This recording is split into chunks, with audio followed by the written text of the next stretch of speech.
It's another edition of Time About the Movies. Today we're taking a look at the films of July 9th, 2004. We have three movies to look at in general here. I almost said three comedies, which is not the case, but we have three movies here. Two of them are comedies. One is a forgettable one, and the other is another great comedy from the year 2004. And let's go ahead and start with that one because that is the biggest new release of the weekend. Will Ferrell starring in Anchorman, The Legend of Ron Burgundy. Years of evolution have all led to one magnificent specimen. Perfection. A man's man. 1,002? Oh, I can barely lift my right arm because I did so many. Ladies' man. Oh, Ron. Let's make a baby! Anchorman.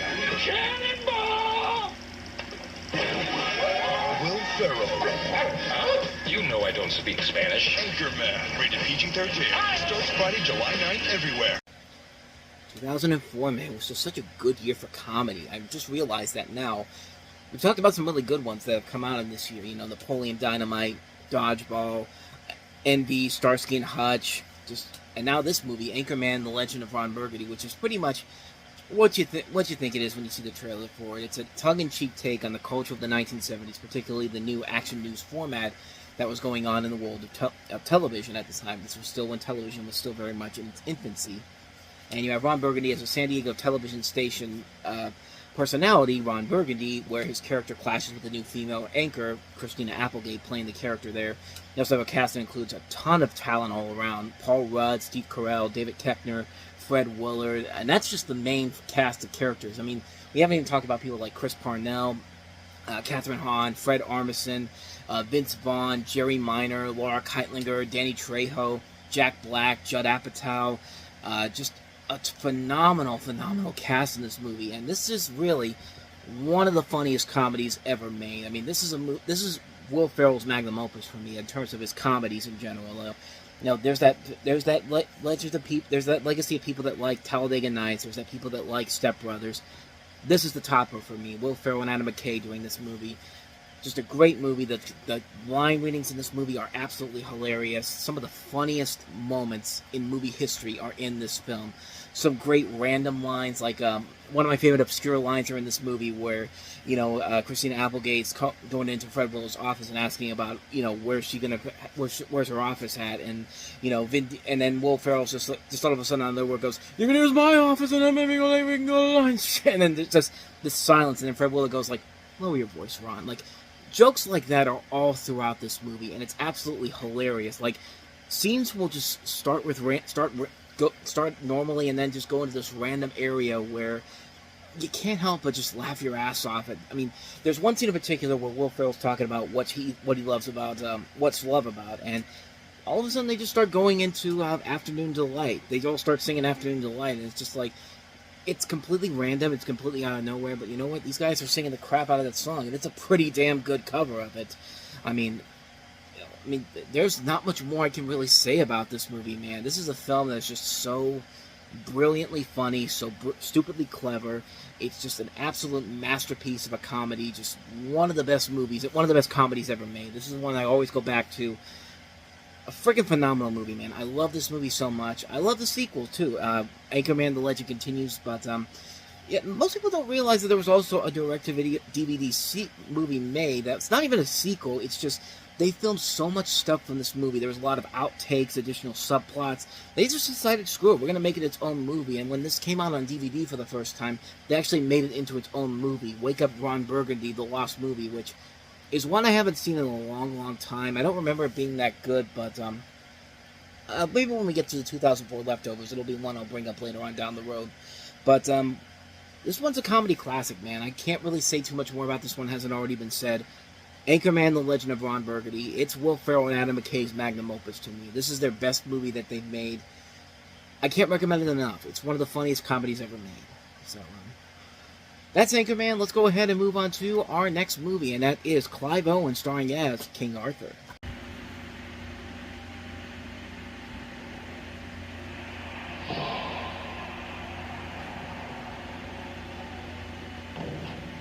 For centuries, historians believed that the tale of King Arthur and his knights was only a legend. But the myth was based on a real hero who lived 1,600 years ago. My father told me great tales of you. Fairy tales. People so brave, so selfless that they cannot be real. Arthur and his knights. My duty is to my men.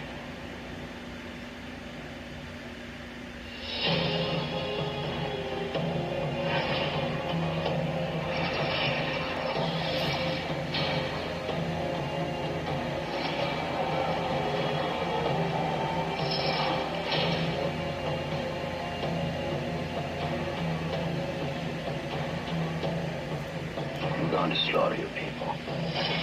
Mark my face. It will be the last thing you see on this earth.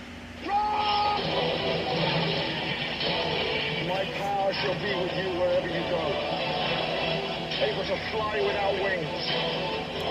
On this day, if this be our destiny, so be it.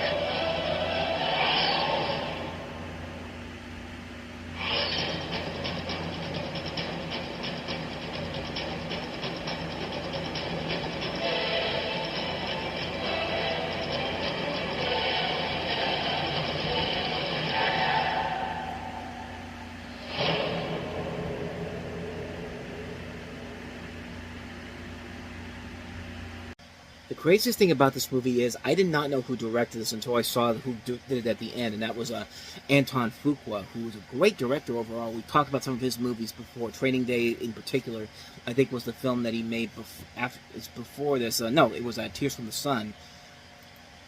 Yeah, Tears of the Sun is what I was thinking of. But Training Day is his magnum opus, and so this is the second film. This is his second film after that, Training Day. And you could pretty much tell what they were trying to do with this. They were trying to make this the next Pirates of the Caribbean. Let's overhype the fact that it's produced by Jerry Bruckheimer, who produced Pirates of the Caribbean. Let's get Keira Knightley back for this one, which is funny that they actually supposedly they digitally enhanced Keira Knightley's boobs on the cover, on the poster for this movie. I don't know. I don't really see it from this particular poster I'm looking at here on Wikipedia, but let me see if I can see if there's a difference on IMDb. See, it's not noticeable at first, but then when you actually look at the picture, yeah, they photoshopped that to hell, and it just, yeah, you can pretty much tell who they were trying to aim that towards. And also, you have the writer of Gladiator, David Franzoni, who of course, was nominated for an Oscar for writing Gladiator here. And not only that, you have Clive Owen, Eoin Grufford, Keira Knightley, Mads Mikkelsen, Joel Edgerton, Hugh Dancy, Ray Winstone, Ray Stevenson, Stephen Delane, Stellan Skarsgård, and Til Schreiber. They stacked the cast for this movie, but if they were really hoping that this was going to be the next Pirates of the Caribbean, they had another thing coming because, yeah, this is about as chaotic of a film as you can get. It's unusual in reinterpreting Arthur as a Roman officer rather than the typical medieval knight, and what's notable about this is that the producers of the film attempted to market it as a more historically accurate version of the Arthurian legends, but that's not what the film that Antoine Fuqua signed up for. In fact, Antoine Fuqua later on said down the road, when I first signed on to the movie, I wanted to shoot an R-rated movie, and then halfway through it, that changed for all sorts of reasons. Obviously, it's always money. That was very difficult for me, and I had a tough time adjusting to that. I had to change a lot of my shooting style that I had set up because it just wasn't possible to do certain things to get a PG-13 rating. Just because it would have been more graphic, like I said, tonally, it would have been a different mindset. So once that happened when I was filming, it made it difficult. Gee, I wonder what happened in between the shooting of this movie. Something I mentioned before, Pirates of the Caribbean happened. I mean, that's got to be the reason why they changed it around here. And it would have helped in the long run if the movie was actually good or engaging or actually had a purpose to it. I mean, when you watch this movie, man, like, yeah, it's slightly better than something like the Guy Ritchie King Arthur movie they made back in, 2017, which was absolutely horrible. But this film, it's just way too bleak, it's way too convoluted, it's way too complicated. It's kind of the equivalent to Attack of the Clones, where it's just nothing but dialogue, and they add in a whole lot of exposition instead of actually getting to the fighting. I mean, it's really not that great of a film, and it just wastes so many good people involved in here. And there's a director's cut of this movie out there, and while it's a little bit better, it's not enough for me to say that this is something that you need to see in the director's cut format. This is just a sloppy film that is bad from the get-go. It just had way too much going on behind the scenes. And there really could be a good movie made with a storyline here, and it just really isn't. And it's a shame, because Antoine Fuqua deserves a lot better than a film like this in general. And, you know, this was at a low point. This was at kind of a lull in his career, when after Training Day, he was getting these really lackluster films, and really wouldn't do anything of noteworthiness again until around, you know, something like Brooklyn's Finest came out way down to the end of the decade. But, yeah, not a great movie in general. A largely forgettable film. Just a really disappointing film in general. It's way too much going on, too bleak, not interesting whatsoever. Just not a great film in general. So, that's King Arthur. And let's go ahead and wrap this up with our last movie here, and that is the comedy Sleepover. Steve is so plush. Just go up and talk to him. Steve Phillips? Dream on. How did Stacy get so popular anyways? We used to be best friends. I decided to put together a little hunt. Hunting what? Scavenger hunting? You're on. But it became their chance to prove they can take on the competition. We have a proposition. Can you cover for us? $5. Actually, I need 20. No heels on the hardwood floor! Heels aren't so bad. Who was that? Are the girls there? They're here, of course! Oh wow, it's Adventures in Babysitting meets Midnight Madness meets Superbad, except it's for the kids. How do you think that worked out? Not very well. You have a story about on the day of the last day of 8th grade before their freshman year in high school. Alexa Vega plays Julie, who has a slumber party with her 3 best friends, Hannah, Farrah, and Yancy, and they have the time of their lives. To win the legendary high school lunch spot by the fountain, they must win an all-night scavenger hunt against their popular girl rivals. Unfortunately, Julie's mom, played by Jane Lynch, has firm rules about the party. First rule, don't leave the house, but Julie and her friends won't let a little thing like parental authority stand in the way of social domination as they sneak out of the house, steal a car, snatch a cute boy's boxer shorts, crash a high school dance, torment an egomaniacal security guard played by Steve Carell.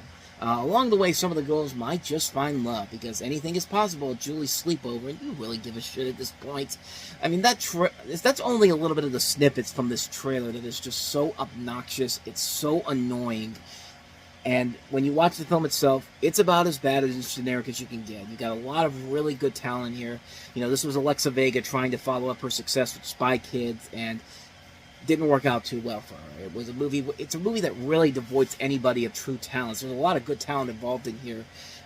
Alexa Vega, Jane Lynch, Sarah Paxton, Brie Larson, Steve Carell, Jeff Garland, Sam Huntington, Evan Peters has one of his early film roles here, Scott Taylor Compton from the Halloween reboot, the Rob Zombie Halloween reboot.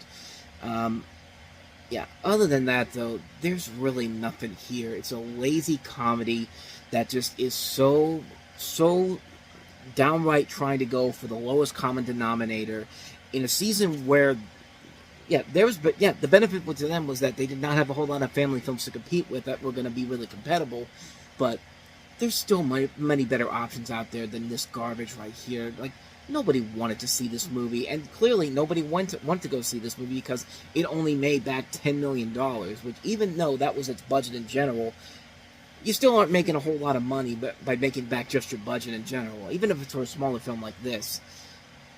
Just a lazy film, just a really lackluster film, nothing funny, a waste of really good talent overall. Just not a good film. Not a good film whatsoever. Sleepover. And so with that said, we wrap up another edition of Time About the Movies. We'll head to the middle of July next with Will Smith starring in I, Robot. Hilary Duff helping to buck the family film trend we're on right now with the Cinderella story, with also Chad Michael Murray in it. Jeff Bridges and Kim Basinger in the drama The Door on the Floor, and Maria Full of Grace. So we'll take a look at those 4 movies all on the next episode. But until then, thank you so much for watching, and if you want to see more videos like this, please hit the plays on the next page, check out the previous episode, and also don't forget to hit the like and subscribe button if you want to see more videos like this on this channel. So, with that said, I am off. I will see you guys next time, and until then, as always, take care.